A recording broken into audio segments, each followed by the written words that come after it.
Good afternoon, everyone, and welcome. It's wonderful to have you all here today, this beautiful Saturday afternoon in beautiful Chicago for this special occasion. My name is Tao Wang. I'm a Prisk Chair of Arts of Asia, Executive Director of Initiatives in Asia, and also Curator of Chinese Art at Arts Institute of Chicago. I'm thrilled today you'll be joining us this afternoon to learn about Tianjin Ren, we call him TJ, his distinctive and unique artistic style, rooted in Asian culture but does not conform to tradition. On view in Gallery 107, that is a gallery, if you walk in, you turn your right hand and you walk to the end of it, just before you get into the Ando Gallery. And we have TJ's work reimagines traditional calligraphy as a cross-cultural and open form practice where Eastern and Western ideas collide, communicated, and recontexted in this special space. There are altogether 3 pieces of works there you would be able to see. But today, this opportunity offered in this special hall, you will see more because TJ is a very productive artist. I can just just browsing through his a very interesting forthcoming publication, Beyond Boundaries, Artistic Odyssey from 2015 to 2025.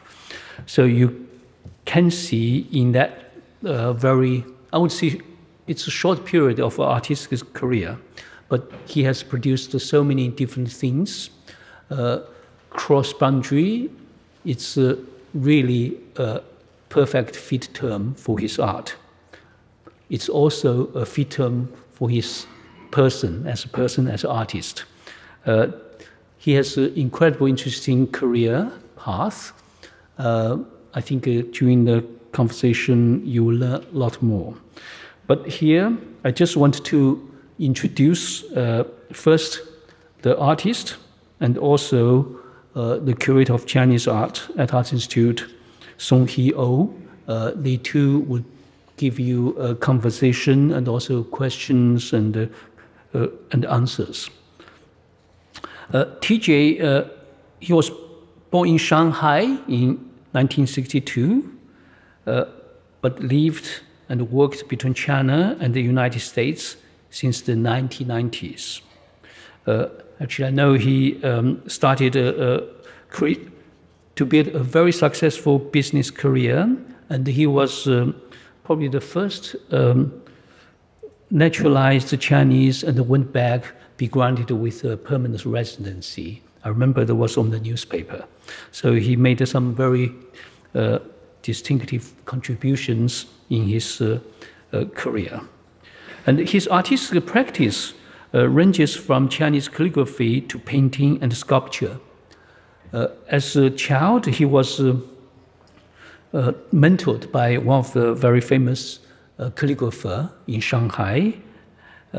So he was, I would say, probably a born artist in his heart. But his career, of course, took a different path and went into business, and he got actually 2 doctorate degrees from France and also from Berkeley. But most importantly, about 20 years ago, he decided to devote himself as a full-time artist. He's committed to the innovative creation of contemporary calligraphy and art. He aims to show his own style. He went into the China National Academy of Arts in Hangzhou, and he wrote his PhD under one of the most famous Chinese calligrapher or calligraphic artist, Wang Donglin. And so he has a PhD degree in art. And since then, he has been working very intensively, creating all kinds of art and doing many, many exhibitions. And his work has been collected by many individuals and institutions.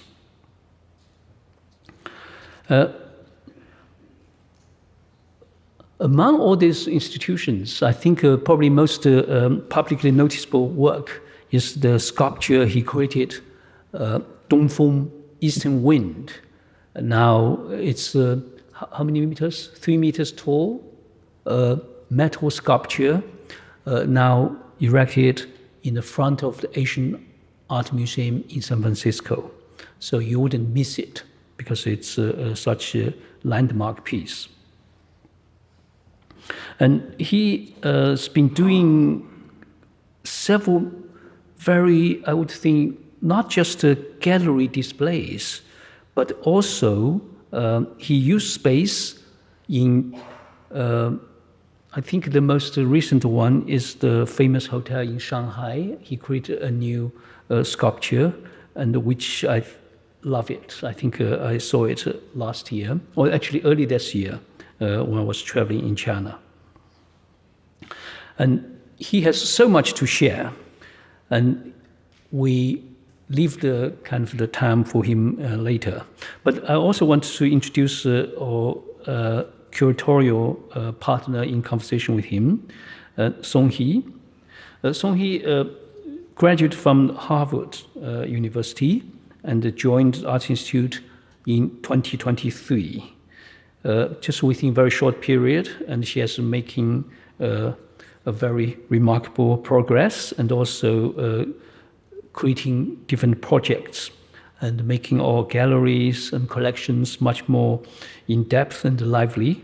So I want to thank her, and also just maybe some background I can add, but I don't think that would compare to what she's been doing here. It's just to make everything else become less significant, because I think we just yesterday, or no, 2 days ago, we made one of the most important acquisitions for a set of Ming Dynasty tanka, Sino-Tibetan tanka, and Seung Hee has been working on that, and she's also going to continue his work on that. And hopefully we can see more publications and research out from that.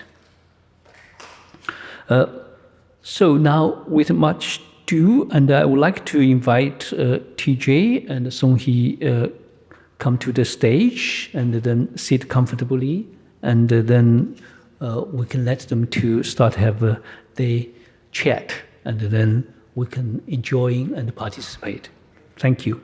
Thank you very much.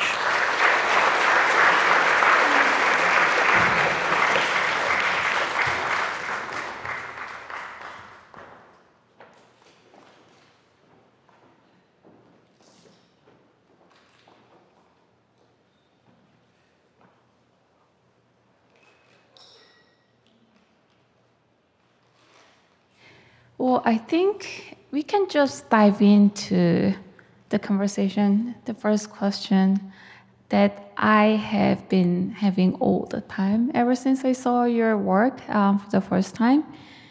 So by the time you started your career as an artist, after the long career as a businessman, there must have been a limitless amount of mediums that you can work with. But why calligraphy? Why did you choose calligraphy as your first and main medium? Well, this is a question that I always think about it. I grew up in Shanghai, and in China, from kindergarten, sometimes from primary school, you have a class of practicing Chinese calligraphy. Of course, I love that calligraphy, and then I was doing that too. Some people will carry on after high school, then just go to the Academy of Art and keep doing this major. I did not do that. I was switched to business. But eventually, I came back. I chose calligraphy as my major. I did my PhD art in China Academy Art before I studied all my solo exhibition or group exhibitions. Yeah. So I think the two works on the screen, which are also on view in our gallery, that really represent your daily practice as a calligrapher. Can you explain a little bit about what we see here on the screen? The one on the right side is a Buddhist heart sutra, which I always practicing writing. Maybe not every day, several times a week. And the way I did this piece, of course I did the regular calligraphy image, like one word by one word. But this one is I did the two layers. The first layer I did in very light ink, and the second layer is a very dark layer. So layer by layers. The reason I do that, back to 1986, I went to the temple in Suzhou with my professor, Hong Ping-mu, and he was teaching there, and I was helping him to do the teaching's job. And then in the morning, every morning there, I spent like three days there, 5 o'clock or 5:30 in the morning. Then the monks go to the big main hall and chanting and reciting the Heart Sutra. And outside is like a windy and wind through the pine. Then the monks is very young, some very young, some very old, and they are not completely waking up. It's kind of like doing this and reciting. So this is kind of the atmosphere I got back to the 1986, that particular morning. So when I did this piece, I just tried to use the calligraphy and writing twice on the layer by layers and describe the atmosphere, what I experienced. Yeah. And the second piece is on the left side, on the right side here. And it's Li Chun, the spring, the first day of spring, or start of spring. I did the same thing. I did the two layers, and I cut it and remounted together. It shows me the depth of this calligraphy, and also it's not very traditional way to do a piece of a calligraphy. So do you still recite the Heart Sutra? Yes. And then you can write at once, right? Yes. Yeah. So Heart Sutra, I can just give you a little bit of background here. That it's one of the shortest Buddhist script. It's only 262 Chinese characters. That's actually very short. So once you make effort, you can actually recite it. I mean, I personally cannot recite the entire thing, but TJ can. But that's how short I can compare with other major Buddhist sutras. Something like Lotus Sutra, it's one of the most important Buddhist sutra that's 70,000 Chinese character long. And another very important Buddhist sutra, Avatamsaka Sutra, that's 700,000 Chinese character long. So the Heart Sutra, it's only 262 character, but it is so condensed. It really encapsulates the Mahayana Buddhist teaching. So the famous phrase is the form is emptiness, emptiness is form. So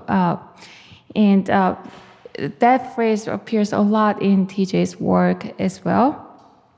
So you will see more of his Heart Sutra works during the talk. So I just wanted to introduce it, how Buddhism and writing Heart Sutra was really important part of his practice as a calligrapher. Right. So you got to go to the next page. Yes. So this piece is showing the gallery. Yes, 107. 107, and together with my another two big calligraphy of lotus, and also the previous two, I described it. So 5 pieces together in the hall. Gallery 117. One of seven. 107, yes. sorry. And this one actually I created back to 2019. I was having a meetings in South Africa, in Johannesburg. And Thursday or Friday, then the weekend, I have 3 days weekend. I flew to Mauritius. It's a 4 hours flight from Johannesburg. But when I was in Mauritius for the weekend, I saw a big, huge Buddha tree. And because the tree is so big, and then the local people, they built a temple around that. And 65% of the population there is Indian. So that's basically the Indian Buddhism, the place they go visit.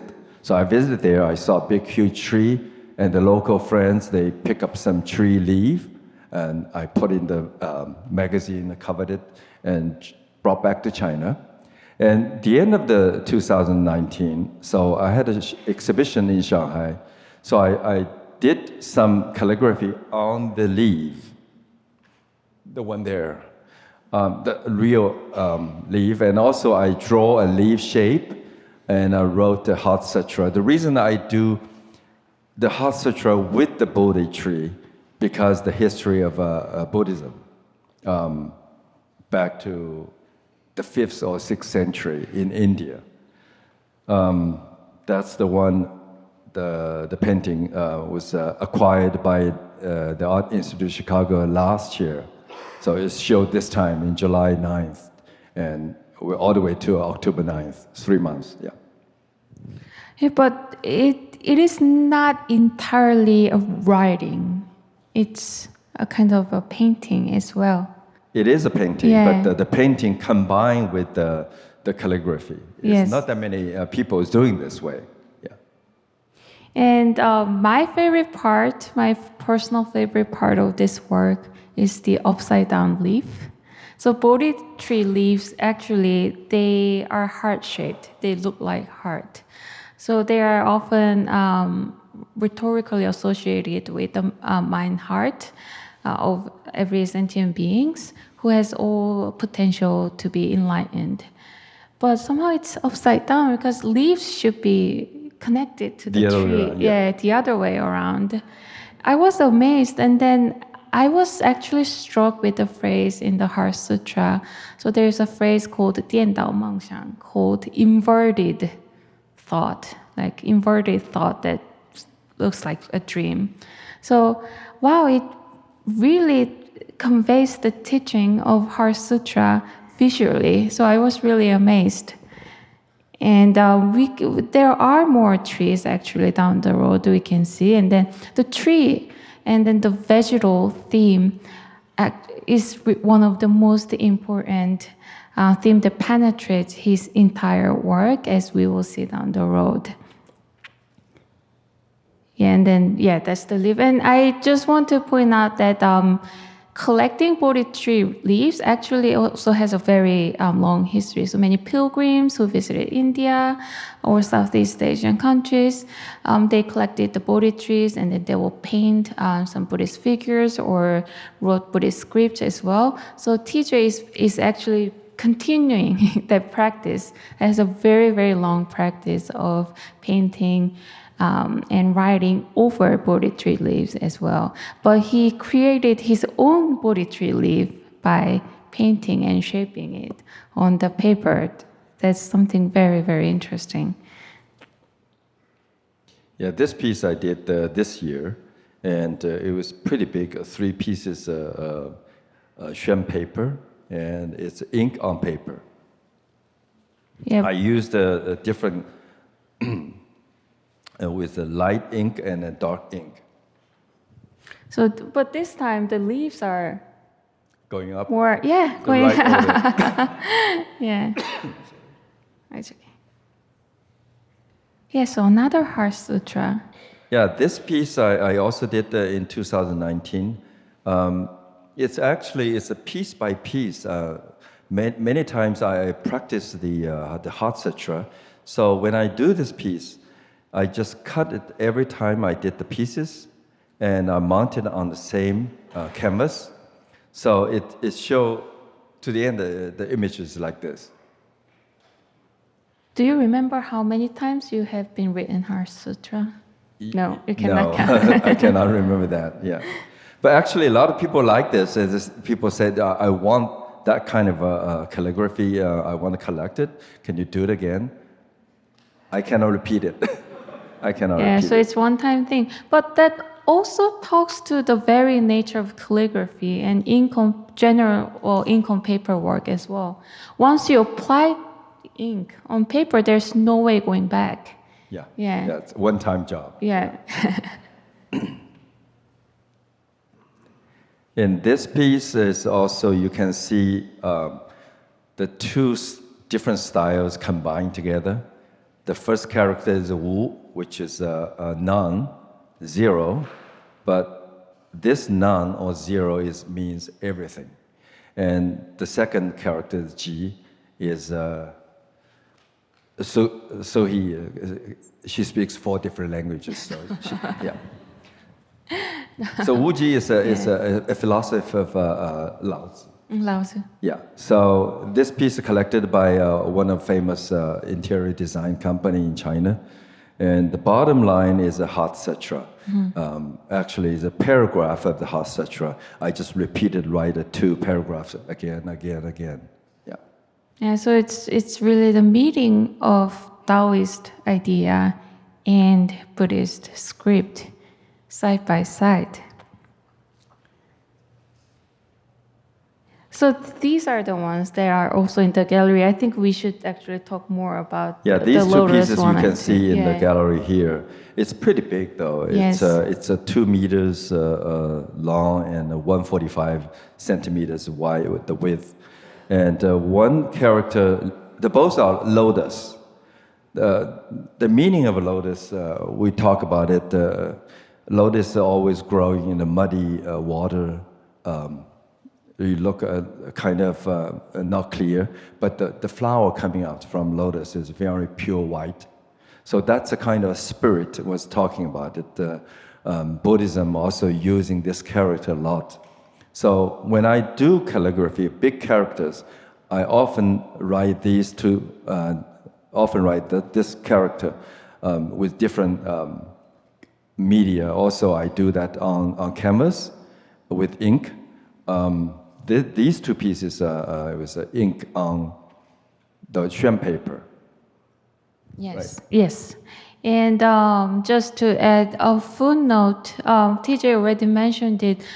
Lotus is really important visual element and also a kind of a concept in Buddhism. Well, you will see a lot of lotus blossoms in Buddhist paintings from all over the Buddhist cultural areas. It's because they can blossom from the mud. They can blossom pristine from the kind of muddy water. So it means that all the sentient beings has the potential to be Buddha at some point. So the lotus really speaks a lot to all Buddhists. But the inks, Also, the situations I are spent 5 yeah. years in Hangzhou on and off when I complete my PhD art there. So in Hangzhou, if people visit Hangzhou, you know there is a famous lake called West Lake. The part of the West Lake, they have lots of lotus. The dark ink kind of reminds me that summertime. It's very clear. You can see the flowers and the lotus leaf. And also in the wintertime, the lotus they died and it's dried. I use the light ink. You see the lake, but you see the lotus leaf, dead leaf, but it's vividly you can see it. So that's why I use the light ink to do it. Yeah, so speaking of light ink, so when I saw this work in person, I thought there was a kind of glass paper over it. There was something like a filter over it. But it's just purely just ink on paper. But although it's just the ink, when we think of just ink, okay, it's a kind of pine soot stick. But the effect, the visual effect it creates is so different.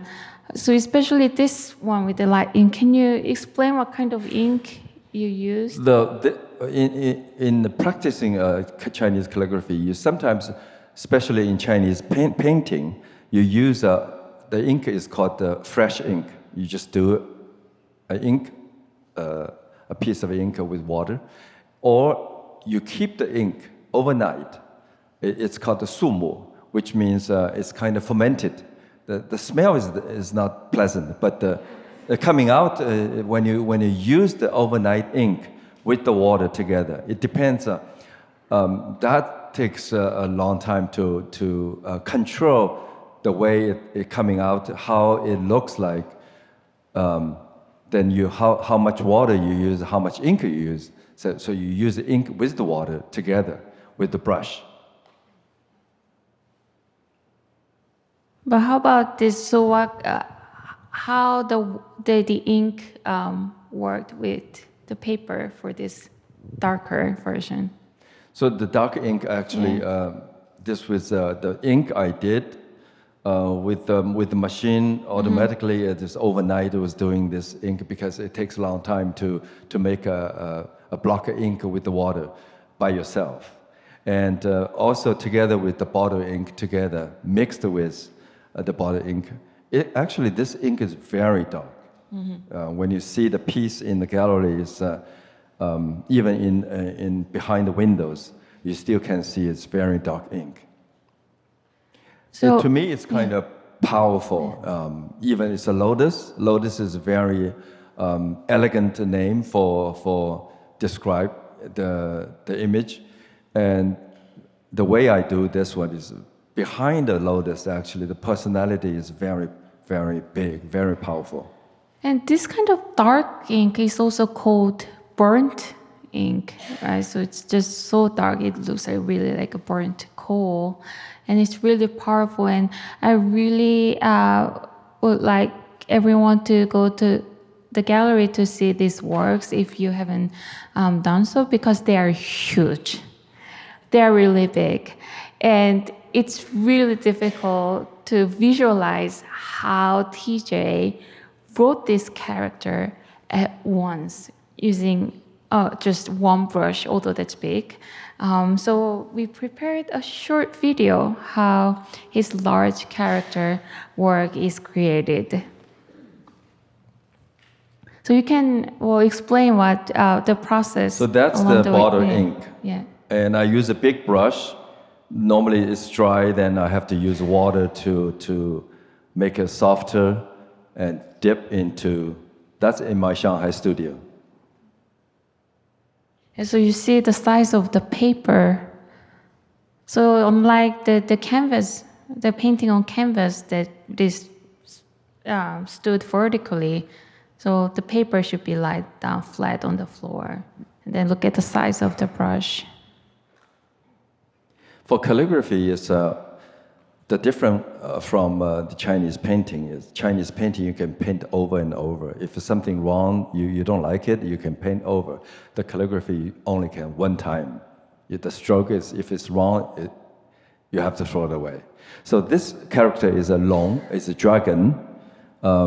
Actually, this is for my next exhibition in Kyoto, in a very ancient temple. So the temple has the same character there, so that's why I wrote that. Yeah. Well, before we move on to a slightly different medium, we can just introduce several other single character works. So heaven, origin, emptiness. Yeah. How did you come to choose these three particular characters? That's also from Buddhism. Yes. Basically, the concept from, they're always using those characters: sky, Tian, Yuan, origin, and Kong. Yeah. Oh, and then this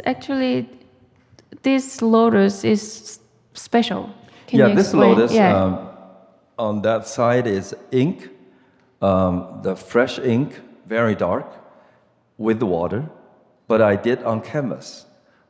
It's kind of experience that normally you do ink on paper. the paper can have echoes coming out. Like on the right side, this is a flower. You can see the splashing of the ink. People won't think the media of canvas that can be used on Chinese calligraphy too. So that's this character basically. 3 years ago was one of my friend. They want to collect some character like this, but I don't have a paper. But once you use a paper, you have to mount it. You don't have a time. But I have a canvas. Also, I paint in oil. So I use a canvas to do it. And coming out, it's pretty good, though, actually. Yeah. So I cannot imagine, because I used to practice calligraphy when I was little, but I cannot imagine applying ink, water-based ink on canvas. So how was the feeling? How did it feel like? I think the technique is how much ink you have and how much water you added in. So if it's too much water, it won't show up on canvas. It's just kind of faded. Yeah. And you also use very interesting medium, tea juice. Yes. You see the dark ink is ink on paper. The way I did this piece, the character's meaning, you see the English there. In my research for my PhD art, I did modern Chinese calligraphy comparison between the Japanese artist and the Chinese artist. So there is one Japanese artist, his name is Inoi Yuichi. So he always writing one character, big one. It's just like a big paper, it's one character. He was very famous from 1955 all the way to 1985 when he died. So I picked these two. Is the meaning I like it. It's a ping and a yu. Those two characters I just use the different meaning to express on my art. The one on this one, no, go back. Yeah. So that's I don't know. People here, most of the people they drink tea, right?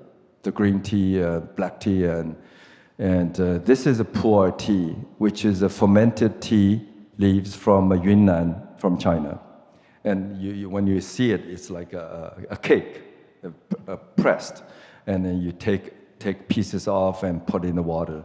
So I cooked the tea, and this is a tea extract on paper. The way I did this piece is I tried to use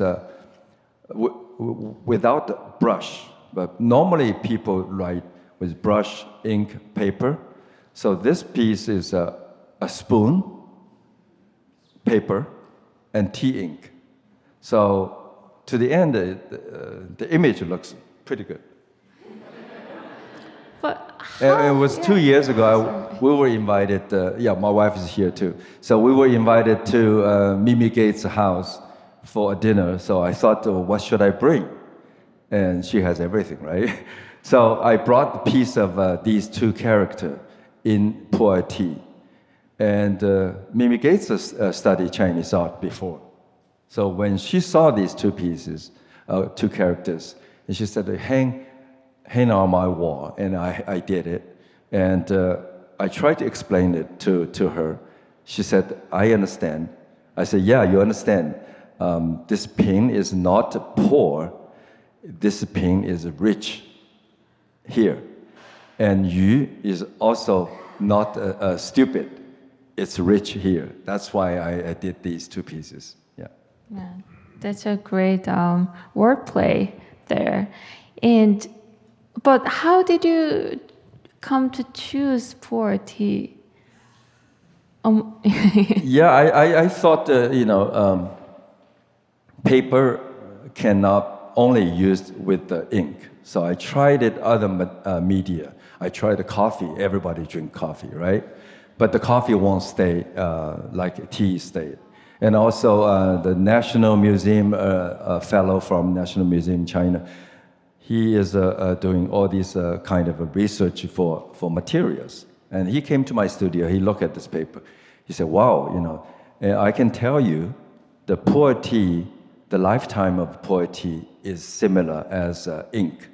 So it won't be like you do it, next year you don't see it. So it won't be faded, yeah. It won't be faded, but it will change some tone, right? It's actually its tea is kind of live. Yeah. So the color either go darker or go lighter. Yeah. So they By do, time. yeah, they do really Yeah. have their own life by changing the colors by themselves. And it's just bigger pictures of each character. So we have a lot to cover. So actually, we should move on to. So this is a shrimp paper factory. When we talk about the ink on paper, which is everybody knows, and the factory knows how to make a paper. When you do ink on paper, you need a particular paper to do it. So I went to the paper factory, which is they use a very old way to make it. So this is in Anhui province. The photo shows how they make it. I choose the way I want it. So how the percentage of the material you put into to make a paper. So that's why I show the photo here. And now we are moving on to visually very different, but still fundamentally it's calligraphy, right? So I think these two, it's pretty big size. It's 2 meters by 3 meters. Maybe you go next page, yeah. Oh, I use a palette. No, not this one. Yeah, this one. It's one is white, one is black. That's also I did 2019. I was invited to exhibition in Shanghai called Ink Now, managed by a Hong Kong gallery. And I thought, what should I do? It's ink now, but I don't want to do ink. So I thought about the color of ink, which is black. And I got the very heavy body acrylic using a palette knife on canvas. So that things I choose. In Chinese calligraphy, we have 5 different styles. The original style called the clerk script, which is in ancient time when people write articles to the government, they will use particularly this style to write an article for the government. So I just pick one line which is an E as a symbol to repeat it on a canvas. To the end, I name it, it's in Chinese, I call it 一划, which means a line. There's no meaning. But in English, it's called the script. So I did the different colors, white and black. Also I have using a kind of orange color, red. I did the same size, 3 meters by 2 meters. It's a concept of Chinese calligraphy to use on a canvas, but still has a meaning of the source of, also I can say the background from the Chinese calligraphy.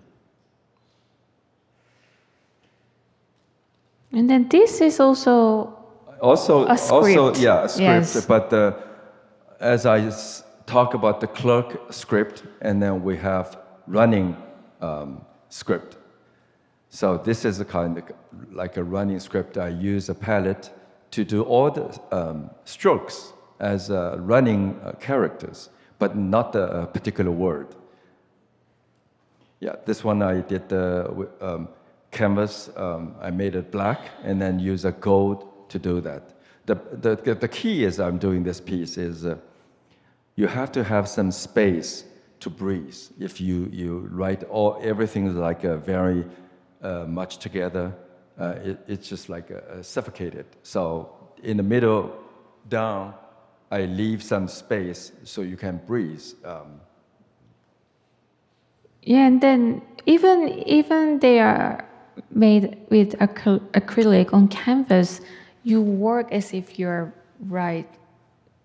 Right, so you put the canvas on the floor. On the floor, because Yeah. it's too big. This canvas is 12 meters long. It's like from here to there, and 2 meters wide. And that was right before COVID. One day I thought, well, I have a roll of canvas. I went to a place that borrowed a place. They only have 2 days available. Then it's Chinese New Year done, and the people has come to work. So that's an office building. So I spent 2 days to complete a 12 meters long painting. So although we have so much to cover, I think we actually need to talk about your sculpture. Although we have some slides prepared for his paintings, but it's really important to talk about his three-dimensional calligraphic work. So we can just move through. This just one. introduce this tree one more time. Yeah. This one, previously we saw a painting is ink on paper. And this one, people look at this painting, they say, oh, it's ink on paper. Actually, this is a 3 meters and by 2 meters acrylic on canvas. Yeah, but it's just so watery. You cannot really tell the difference from distance. Yeah. Yeah, so we prepared a few more Poor Artist series, but those paintings I did by Poor Artist. Yeah. But we really need to introduce this. Now it's talking about the sculptures. This is Taihu Rock. Taihu Rock in China it's a symbol of wisdom. In early Tang Dynasty or Ming Dynasty, basically from Ming Dynasty, the royal family or government official, they have a good big house and a yard, so they bring a rock from Taihu. Taihu is a kind of an hour drive from Shanghai. It's basically around Suzhou. It's a big lake. So the rock there is many years and with waters. So they have holes. They look like animals, different shape. You know, different people can see it a different way. So I was looking for a Taihu rock for my own garden. And I was in Hangzhou searching around and Suzhou. I couldn't find the one I like it. So I thought, well, I make one. So I picked the 2 paintings from Qing Dynasty, the image of Taihu Rock. And at that time, I had one piece of my calligraphy showed in Zhejiang Museum, which is I did a pretty big size. It's east and wing. So during making this sculpture, I thought maybe I combine my calligraphy into the rock. So that's coming out is the 2019, I had an exhibition in Shanghai sponsored by Aston Martin. And for that's the first time I showed this rock in my exhibition. And the San Francisco Asian Art Museum saw this painting, saw this sculpture. And they think this is the first time, because in China, many well-known artists, sculptors, they do this kind of sculpture of the Taihu Rock. And this is only one is using a 3D sculpture to show the 2D Chinese calligraphy. And they think it's much easier to be adopted by Western media, the art media. Yeah, so it meant to be your dream Taihu rock, but it's made of metal, right? Can you introduce the making process? So I particularly using this, you make a 70 centimeter a clay one, but because the Taihu rock is so complicated, they have lots of holes that stick out and go in. So when you make a small one and when you make a big, large scale, probably will lose original taste. So for this one particularly, I made a 2.6 meters clay one. Then after you finish the clay image, and that probably takes me 6 months. And to the end, you have to transfer to fiberglass because the clay will be cracked. So I transfer to a fiberglass sculpture, then send the sculpture to the factory. The factory who makes my sculpture, which is the biggest one in China. They have 400 workers. So we were talking about what kind of material. Normally you use a bronze, and then I choose nickel silver. Nickel silver is a bronze adding more nickel, and the color is like a gray, dark color, like a rock. So you don't have to do finishing the color chemical on the surface. Just naturally, when you finish it, the color is there. So particularly this one is cutting 46 pieces. Then each piece is you do lox wax mold, and that's a traditional way to do a sculpture. And then after casting, you weld together and sandblast it. Then to the end, I just go there to polish it to the certain way I want. Then workers finish it.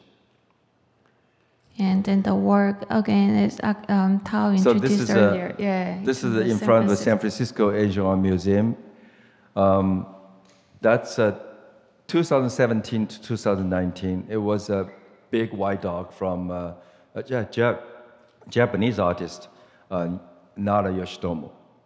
And normally they have a year or a year and a half to change another piece to put in front of the museum. So my sculpture was collected by the museum and then arrived in the museum at the end of 2019. And because of COVID, so they put it outside in 2020, August. So it's almost 3 years. No, it's more than 3 years right now. It's the image is a front. You see the one on the right side is the front side with east wind, and the other photo is the back side face to the city hall. And the photo is taken by one of the audience here, Harry Williams, is very famous artist from San Francisco. Thank you. And that piece, because 2019, Aston Martin sponsored my solo exhibition in Shanghai, and the same year, the new building built and opened. The Aston Martin Asia acquired this piece and gave it to the headquarters. So it's sit in front of the new building, and that's Prince Charles. Before he was a king, he was a prince. Then in the same year, in October, he became a king of England. Yeah. So this image is I had a solo exhibition in Hangzhou. I put the one big one. It's a 2.6 meter and the 1.2 meters. The gold one is a bronze with a 24-karat leaf. I showed together.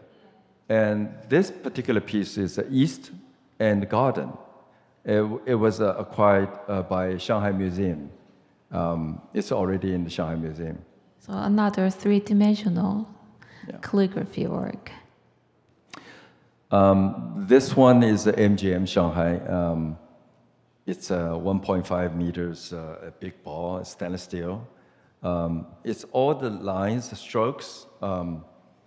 I did from the painting, actually, from the orange-red painting, the image from there. But I have characters, English characters Gan, which means gan is willing to do things, and also chuang is innovative. So that's the sculptures showed in MGM Shanghai in March. Yeah. So while you've been working with so many different mediums and visually very different outcome as well, but the penetrating theme and idea really they're rooted in calligraphy and tree. Yes. Even sculpture. Yes. Like this one, right? Yeah.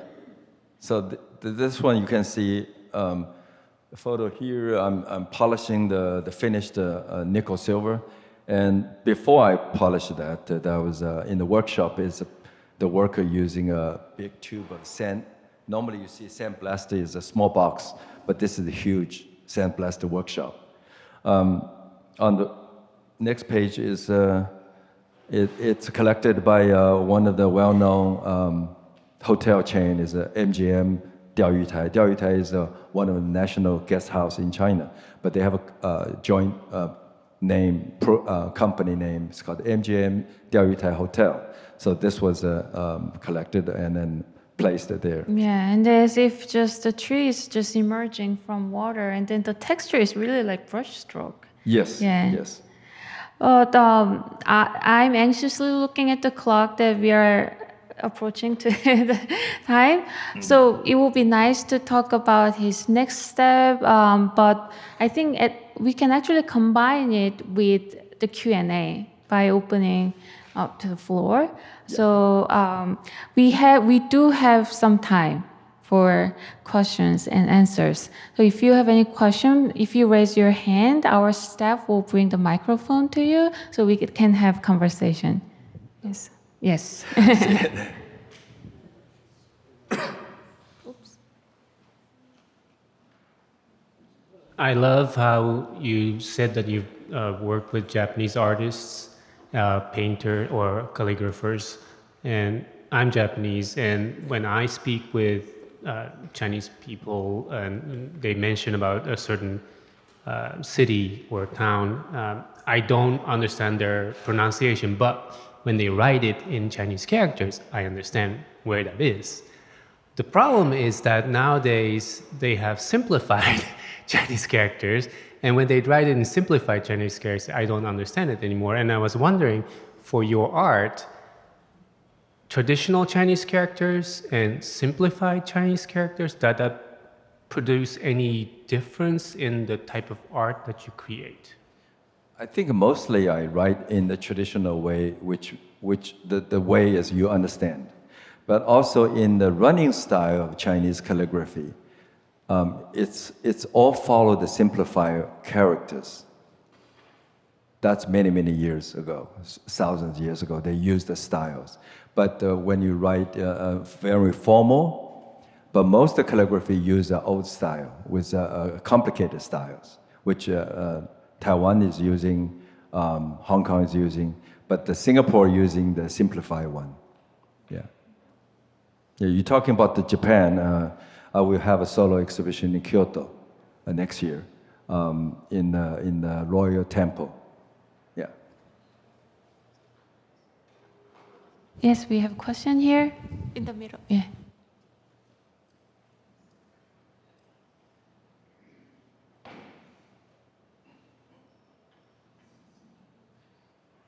So I have a question about the seals. There were seals on many of the earlier pieces that you showed where there were more extended texts, but even here on our last screen we have a seal in the middle. So yes, I'm wondering, so did you carve them yourself? Did you place them in interesting ways that were contrary to normal use of seals on some of the pieces, or were you working with, so if you have a sutra and you have a seal placed, how are you thinking about it? What are you doing? Let's see this one.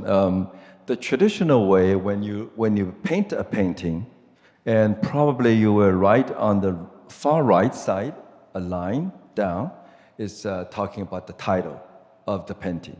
And on this side, you will write the year, the place, and who did this piece, put the name there, and the seal. Yes, back to the 1980s, I did some carving of seals, but that's not my expertise. So most of the seals, I have friends, who's in that area pretty outstanding. So I asked them to do seals for me. I used theirs. For this painting, I do have a signature there.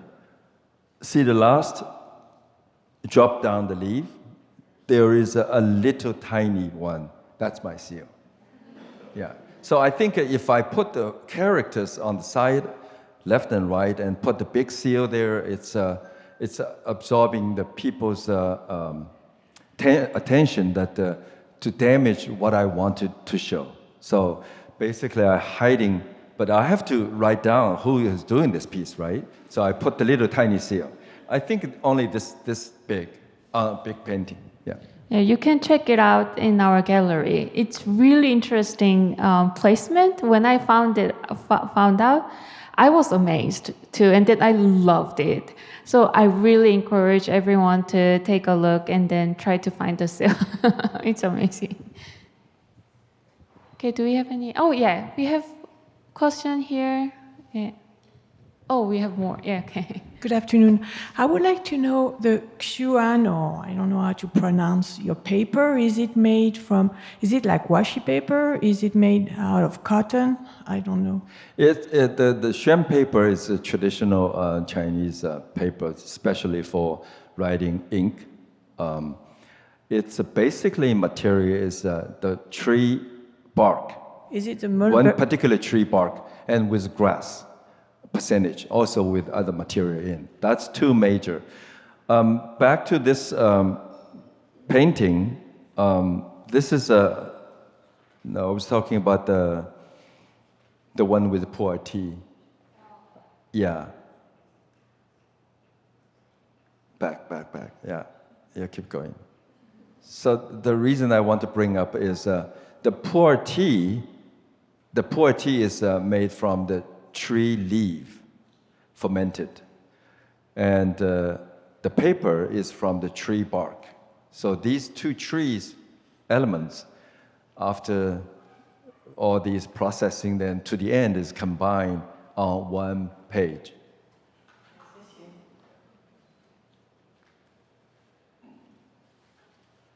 Right back here. When you're starting a calligraphy with the large paper and you're standing there and you're ready to start, knowing that there's no do-over, how do you feel in that moment? Actually, when you see this photo, it's like this photos look like because you have to take a photo, you're acting like this. Actually, this was a shot when I was doing this. When I write a character, how do you call this? Emptiness, right? Emptiness. In your mind, you don't think anything. It's blank. So you just follow the rhythm to complete the character. But not every piece is successful. Yeah. But that one in the video, it was done. Yeah. It was done deal for a Japanese show next year. Yeah. And then how do you choose which is successful? Is that totally subjective? Well, successful or not successful is basically is when I see it's a good one, or I look at this one, it's not satisfied. But at this point, I'm not tear the one I don't feel satisfied. I just leave it there. Weeks later, I look at it again. Sometimes I see, oh, this is good. It's not that bad, though. Yeah. We have time for one final question.